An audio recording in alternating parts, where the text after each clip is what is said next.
上回講到，為咗揾唐僧，3隻大話精由古代追到現代。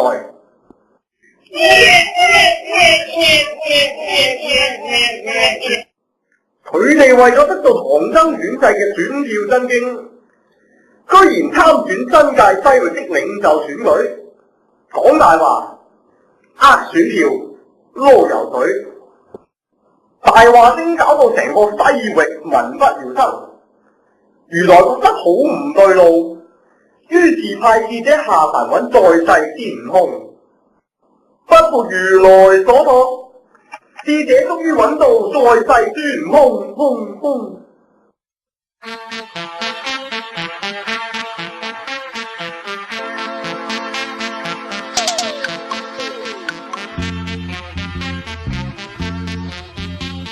在世孫悟空好似發咗場夢，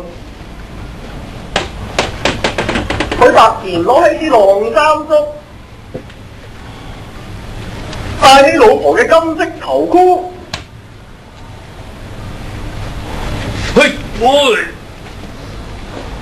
先開，好似夢到晒前世今生，四圍揾轉世唐僧選票真經。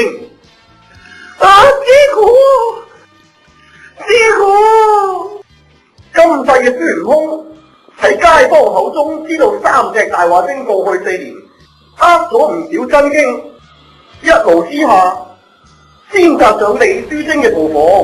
李書精，好化術啊！幾千年都跟住你到，你講大話，又話搬咗你啲兄弟走，而家你做咗。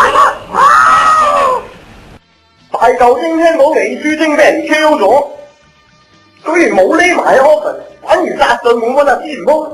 不過打完嘅豬精又嚟得大舊精，你講大話，你最中意攞油水袋落自己袋，你又呃選民選票，惡心你！女法精話就話要處理蒙面華事件，好忙，呢頭就吞縮縮停。響同一條街撞正，啱啱打完大舊精嘅孫悟空。打咗2個瘟神，又見到個女法精，死硬啦！點解你喺度？幹大話你，利益輸送，用人為親，市民選票，惡心你！哎呀！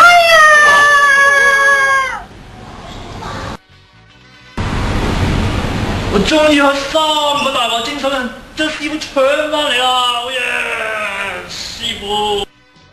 孫悟空3打大話精，成功搶翻部分嘅選票真經。